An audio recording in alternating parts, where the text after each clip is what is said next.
আসসালামু আলাইকুম রহমতুল্লাহ। আশা করি সবাই ভালো আছেন। আজকে আমি আলোচনা করব যে আপনি হয়তোবা বুঝতেছেন আপনি সুস্থ আছেন, কিন্তু হঠাৎ করে দেখা যায় বুকে ব্যথা হয়ে হঠাৎ করে মানুষের হার্ট অ্যাটাক হয়, হঠাৎ করেই মারা যায়, বা যারা দ্রুত হাসপাতালে পৌঁছতে পারে তাদের হয়তোবা হার্ট ব্লক হয়ে যাওয়ার কারণে রিং পরাতে হয়।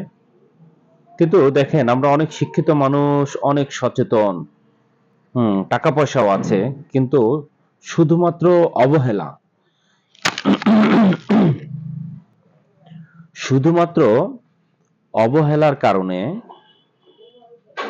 আমরা যদি বছরে বা 2 বছর 3 বছর পরে, সর্বোচ্চ 5 বছর পর পর যদি একটা টেস্ট আমরা করাতে পারি, তাহলে আপনি হঠাৎ করে হার্ট অ্যাটাক, আপনার ব্লক হয়ে যাওয়া, এগুলি থেকে আপনি হয়তোবা মুক্ত হতে পারবেন। সেটা হচ্ছে এনজিওগ্রাম।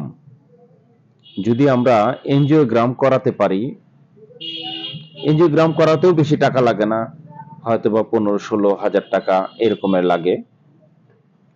যদি আমি এনজিওগ্রাম করে আমি জানতে পারি যে আমার হার্টে যে 3টা আর্টারি আছে এগুলি কি পর্যায়ে আছে,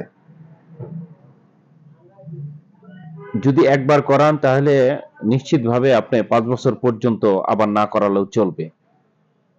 যদি মনে করেন হালকা একটু ব্লকের পরিমাণ আছে, তাহলে আপনি যদি মেডিসিন খান তাহলে এগুলি রিমুভ হয়ে যায়, ঠিক হয়ে যায়। কিন্তু অবহেলার কারণে এই কাজটা আমরা করি না। আর না করার কারণেই হঠাৎ করে দেখা যায় যে বুকে ব্যথা হয়, গ্যাস্ট্রিকের ওষুধ খাই, হুম হঠাৎ করে আমাদের অ্যাটাক হয়, হঠাৎ করেই মারা যায়।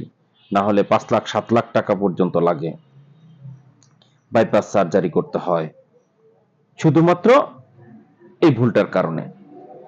তো যাদের সামর্থ্য আছে, একটু সময় করে আপনারা এই কাজটা যদি করতে পারেন, তাহলে ইনশাল্লাহ আপনারা অনেক ভালো থাকবেন। আর এটার জন্য ভালো ওষুধ আমাদের কাছে আছে, আমার কাছে আছে।